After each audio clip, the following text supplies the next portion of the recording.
Collection agent പെൻഷനറുടെ വീട്ടിൽ നേരിട്ട് പണം നൽകാൻ പോകുന്നതിന് മുമ്പ് ഫോറം 1-മായാണ് പോകുന്നതെന്ന് നേരത്തെ വീഡിയോയിൽ പറഞ്ഞിരുന്നല്ലോ. അത് പ്രകാരം നമ്മൾ 21-ാമത്തെ വാർഡിലെ 11 പേരടങ്ങുന്ന ഓൾഡ് ഏജ് പെൻഷനിലെ ഈ ഒരു DBT റെഫറൻസ് നമ്പർ പ്രകാരമുള്ള ഫോറം 1-ആണ് നമ്മളിപ്പോൾ പണം നൽകാനായിട്ട് കളക്ഷൻ ഏജൻറ്റ് ഫീൽഡിൽ കൊണ്ടുപോയത്. അതിൽ പ്രകാരം നമുക്ക് ഉദാഹരണമായിട്ട് നോക്കാം. അതിൽ ആദ്യത്തെ 2 വ്യക്തികൾക്ക് പണം നൽകി എന്ന് വിചാരിക്കുക. അതായത് 10,200 രൂപയും അതുപോലെ 9,900 രൂപയും നമ്മൾ നൽകി. അതായത് 11 പേരടങ്ങുന്ന ഈ ഫോറം 1-ലെ 2 പേർക്കാണ് നമ്മൾ ആദ്യമായി പണം നൽകിയത് എന്ന് വിചാരിക്കുക. ഇതിന് ശേഷം നമ്മൾ ഫോറം 2-ൽ ഈ 2 പേരുടെ പേരും വിവരങ്ങളും അതിനകത്ത് എഴുതണം. പോകുന്നതിന് മുമ്പ് കളക്ഷൻ ഏജൻറ്റിന് 50,000 രൂപ അഡ്വാൻസായി നൽകി എന്നും വിചാരിക്കുക. ഇത് എങ്ങനെയാണ് നമ്മുടെ സോഫ്റ്റ്വെയറിൽ രേഖപ്പെടുത്തുന്നത് എന്ന് നോക്കാം. അതിനായിട്ട് ക്ലർക്കായിട്ട് ലോഗിൻ ചെയ്ത് പേയ്മെൻറ്റ്സ് എന്ന മെനുവിലെ ഫോറം 2 എൻട്രി എന്ന് പറഞ്ഞ മെനു ആണ് ഇതിന് ഉപയോഗിക്കേണ്ടത്. ഏതെങ്കിലും കാരണവശാൽ ഡേറ്റ എൻട്രി നടക്കുന്ന ഫോറം 2 പ്രകാരം പണം നൽകി എന്ന് പറഞ്ഞ വിവരം നൽകുന്ന ഈ സ്ക്രീനിൽ ഏതെങ്കിലും കാരണവശാൽ പുറത്തു വരേണ്ടി വരികയാണെങ്കിൽ ഫോറം 2 പെൻഡിങ് എന്ന് പറഞ്ഞ മെനു ഉപയോഗിച്ച് കഴിഞ്ഞാൽ ഓതറൈസർക്ക് സബ്മിറ്റ് ചെയ്യപ്പെടാത്ത ഫോറം 2-ൻ്റെ വിവരങ്ങൾ ലഭ്യമാകും. നമുക്ക് പുതിയൊരു ഫോറം 2 രേഖപ്പെടുത്തുന്നത് എങ്ങനെയാണെന്ന് നോക്കാം. അതിനായി പേയ്മെൻറ്റ്സ് എന്ന മെനുവിൽ ഫോറം 2 എൻട്രി എന്ന മെനു തിരഞ്ഞെടുക്കുക. നേരത്തെ പറഞ്ഞ പോലെ ഓൾഡ് ഏജ് പെൻഷൻ പ്രകാരമാണ് കളക്ഷൻ ഏജൻറ്റ് ഫീൽഡിൽ പോയത്. അതുകൊണ്ട് ഓൾഡ് ഏജ് പെൻഷൻ തിരഞ്ഞെടുക്കുക. DBT റെഫറൻസ് നമ്പർ നേരത്തെ കണ്ടിരുന്നു. 008 എന്ന് അവസാനിക്കുന്ന DBT റെഫറൻസ് നമ്പർ. കളക്ഷൻ ഏജൻറ്റിൻ്റെ പേര് പ്രമോദ്. വിവരം നൽകിയ തീയതി ഇന്നത്തെ ഡേറ്റാണ്, നമ്മളത് നൽകി. നമ്മൾ ഇവിടെ നോക്കേണ്ടത് ടോട്ടൽ എമൗണ്ട് ഡിസ്ബേഴ്സ്ഡ് എന്നുള്ളതാണ്. നമ്മൾ നേരത്തെ പറഞ്ഞിരുന്നു 10,200 രൂപയും 9,900 രൂപയുമാണ് 2 പെൻഷനർക്ക് പണം നൽകിയിരുന്നത്. അതായത് ആകെ പണം നൽകിയത് 20,100 രൂപയാണ്. 50,000 രൂപ അഡ്വാൻസായിട്ട് മേടിക്കുകയും ചെയ്തിരുന്നു. അതിനുശേഷം പിന്നെ നമ്മൾ കൊടുക്കേണ്ടത് ലോക്കൽ ബോഡിയുടെ പേരാണ്.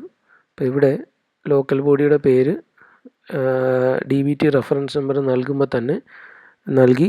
കളക്ഷൻ ഏജൻറ്റ് എൻ്റെ പേര് തിരഞ്ഞെടുക്കുമ്പോൾ തന്നെ ലോക്കൽ ബോഡിയും ബാച്ച് നമ്പറും വരുന്നതാണ്. ഇവിടെ നമുക്ക് മയ്യനാട് ഗ്രാമപഞ്ചായത്താണ് ഉദാഹരണമായി കാണിച്ചിരുന്നത്. മയ്യനാട് ഗ്രാമപഞ്ചായത്തിലെ ബാച്ച് നമ്പർ, അതായത് 21-ാമത്തെ വാർഡ് നമ്മൾ തിരഞ്ഞെടുത്തു. ഇതാണ് ആദ്യഘട്ടമായി ഒരു ക്ലർക്ക് രേഖപ്പെടുത്തേണ്ടത്. ഒന്നുകൂടെ പറയുന്നു, ഫോറം 2-ൽ രേഖപ്പെടുത്തിയ national old age pension scheme പ്രകാരം ഈ DBT റെഫറൻസ് നമ്പർ പ്രകാരം പ്രമോദ് എന്ന കളക്ഷൻ ഏജൻറ്റ് 25/8/2016 വിതരണം നടത്തിയ തുക, ആകെ തുക 20,100 രൂപ. മയ്യനാട് ഗ്രാമപഞ്ചായത്തിലെ 21-ാമത്തെ വാർഡിന് വേണ്ടിയാണ് ഫോറം 1-മായിട്ട് പോയത്. ഇത് ആദ്യം രേഖപ്പെടുത്തി ശരിയാണെന്ന് ഉറപ്പുവരുത്തിയതിന് ശേഷം സേവ് ആൻഡ് കണ്ടിന്യൂ എന്ന ബട്ടൺ പ്രസ് ചെയ്യുക. ഇപ്പോൾ നമുക്ക് ഇവിടെ ഒരു രസീത് നമ്പർ ലഭിക്കും. ഈ രസീത് നമ്പർ ക്ലർക്ക് ഫോറം 2-ൽ എഴുതി ചേർക്കേണ്ടതാണ്. അതോടൊപ്പം 25 ഈ പറയുന്ന നമ്മുടെ തീയതിയും, എന്നാണ് ഡിസ്പേഴ്സ് ചെയ്തതെന്നുള്ള തീയതിയും അതിനകത്ത് ഫോറം 2-നകത്ത് എഴുതി ചേർക്കേണ്ടതാണ്. അടുത്ത പടിയായിട്ട് നമ്മൾ ഈ പറഞ്ഞ ഫോറം 1-ൽ ആർക്കൊക്കെയാണ് പണം നൽകിയതെന്ന് നോക്കാം. നമ്മൾ നേരത്തെ പറഞ്ഞിരുന്നു ഫോറം 1-ലെ ആദ്യത്തെ 2 ആൾക്കാർക്കാണ് പൈസ നൽകിയത്. അതായത് 10,200-ഉം 9,900 രൂപയും. അവരെ 2 പേരെയും തിരഞ്ഞെടുത്തു. അതിനുശേഷം ആഡ് എന്ന് പറയുന്നു.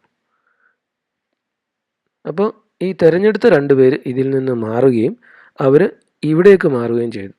ഒരു കാര്യം കൂടെ ശ്രദ്ധിക്കുക, ഇങ്ങനെ ഒരു റെസീറ്റിലേക്ക് ആഡ് ചെയ്യപ്പെട്ടാൽ ഇനി ഈ വ്യക്തികളുമായി ബന്ധപ്പെട്ട ഒരു പണമിടപാടും വേറെ ഒരു പാക്കുകളിലോ വേറെ ഒരു രസീതുകളിലോ രേഖപ്പെടുത്താൻ സാധിക്കില്ല. ഇത് ഇങ്ങനെ തിരഞ്ഞെടുത്ത ഈ ലിസ്റ്റ് തെറ്റാണെങ്കിൽ റിമൂവ് ചെയ്യാവുന്നതാണ്. അതുപോലെ ഒരു കാര്യം കൂടെ, ഇവിടെ നമ്മൾ പണം നൽകി എന്നാണ് രേഖപ്പെടുത്തിയിരിക്കുന്നത്. ഇപ്പോൾ നേരത്തെ ഉദാഹരണത്തിൻ്റെ കൂടെ ഒരാളുടെ ഡേറ്റയും കൂടെ നമ്മളിവിടെ തിരഞ്ഞെടുത്തു. ആൾ മരണപ്പെട്ടതാണെന്നുണ്ടെങ്കിൽ ആ ആളുടെ ഡേറ്റ നമ്മളിവിടെ സെലക്ട് ചെയ്തതിന് ശേഷം ഇവിടെ നമ്മൾ മൂന്നാമതൊരാളുടെ ഡീറ്റെയിൽസും കൂടെ തിരഞ്ഞെടുത്തതിന് ശേഷം ആൾ മരണപ്പെട്ടു, അല്ലെങ്കിൽ ആൾ വീട് ക്ലോസ്ഡ് ആണ്, അല്ലെങ്കിൽ ഡ്യൂപ്ലിക്കേറ്റ് റെസീറ്റാണ്, അല്ലെങ്കിൽ അഡ്രസ് നോട്ട് അവൈലബിൾ ആണ് എന്നും ഇവിടെ ചേർക്കാവുന്നതാണ്. പക്ഷെ പണം കൊടുത്തു എന്ന് പറഞ്ഞ് എമൗണ്ട് മാത്രമേ നമ്മളിവിടെ കണക്ക് കൂട്ടുകയുള്ളൂ.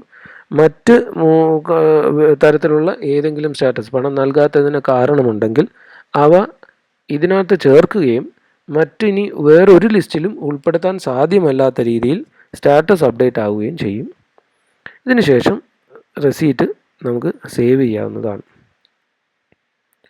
ഇങ്ങനെ രസീത് സേവ് ചെയ്യുമ്പോൾ ഇവിടെ ഇപ്പോൾ സക്സസ്ഫുള്ളി സേവ്ഡ് എന്ന് കാണിക്കുന്നു. കാരണം നമ്മൾ മുകളിൽ നൽകിയ തുക, അതായത് 20,100 രൂപയും നമ്മൾ പണം നൽകി എന്ന് പറയുന്ന 2 വ്യക്തികളുടെ ടോട്ടൽ എമൗണ്ടായ 20,100 രൂപയും ടാലിയാണ്. അതുകൊണ്ടാണ് നമുക്കിവിടെ രസീത് സേവ് ചെയ്യാൻ സാധിച്ചത്.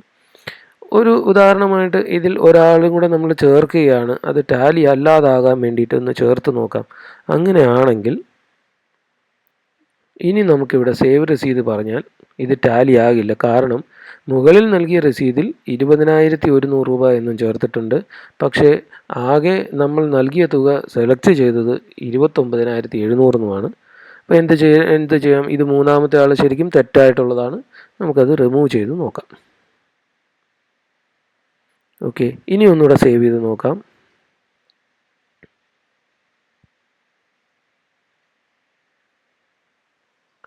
ഇത് സക്സസ്ഫുള്ളി സേവ്ഡ് ആയി കഴിഞ്ഞു. ഓക്കെ, അപ്പോൾ ക്ലർക്കിൻ്റെ ആദ്യ ഭാഗം കഴിഞ്ഞു. ക്ലർക്ക് രസീത് രേഖപ്പെടുത്തുന്ന ആദ്യ ഭാഗം കഴിഞ്ഞു.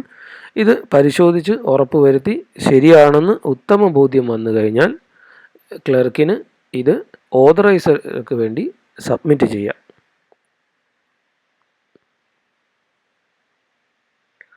ഇപ്പോൾ ഇത് ഈ പറഞ്ഞ രസീത്, നേരത്തെ പറഞ്ഞ 1023 എന്ന രസീത് നമ്പർ ഓതറൈസർക്ക് അപ്രൂവ് ചെയ്യാനായിട്ട് നമ്മൾ അയക്കപ്പെട്ടു. നേരത്തെ പറഞ്ഞതുപോലെ ഏതെങ്കിലും കാരണവശാൽ ഈ പറഞ്ഞ രസീത് ഡേറ്റ എൻട്രി ചെയ്തപ്പോൾ തെറ്റ് വല്ലതും സംഭവിച്ചു, അല്ലെങ്കിൽ നെറ്റ്വർക്ക് കണക്ഷൻ മൂലം ഒന്നുകൂടെ രേഖപ്പെടുത്തേണ്ടി വരുവാണെങ്കിൽ പേയ്മെൻറ്റ്സിനകത്ത് പോയിട്ട് ഫോറം 2 പെൻഡിങ് എന്ന ലിസ്റ്റ് നോക്കിയാൽ അവിടെ നമ്മൾക്ക് റെസീറ്റ് എൻട്രി എന്ന് പറയുന്ന സ്റ്റാറ്റസിൽ ആ രസീത് അവിടെ ഉണ്ടാകും. അത് നമുക്ക് ഒന്നുകൂടെ വ്യൂ ചെയ്ത് അതിന് വേണമെങ്കിൽ പുതിയ ആൾക്കാരെ കൂട്ടിച്ചേർക്കുകയോ അല്ലെങ്കിൽ പഴയ ആൾക്കാരെ റിമൂവ് ചെയ്യുകയോ ചെയ്ത് സേവ് രസീത് ഒന്നുകൂടെ സേവ് ചെയ്ത് സബ്മിറ്റ് ചെയ്യാവുന്നതാണ്. കളക്ഷൻ പെൻഷൻ ഫീൽഡിൽ നൽകിയതിന് ശേഷം ക്ലർക്ക് ഡേറ്റ എൻട്രി ചെയ്യുന്ന സംവിധാനത്തിൻ്റെ രീതിയാണ് ഈ വീഡിയോയിൽ കാണിച്ചിരിക്കുന്നത്. ഇനി അടുത്തത് നമുക്ക് ഓതറൈസർ എങ്ങനെ ഇത് അപ്രൂവ് ചെയ്യുന്നു എന്നും കൂടെ നോക്കാം. അത് നമുക്ക് അടുത്ത ഒരു വീഡിയോയിൽ കാണാൻ സാധിക്കും.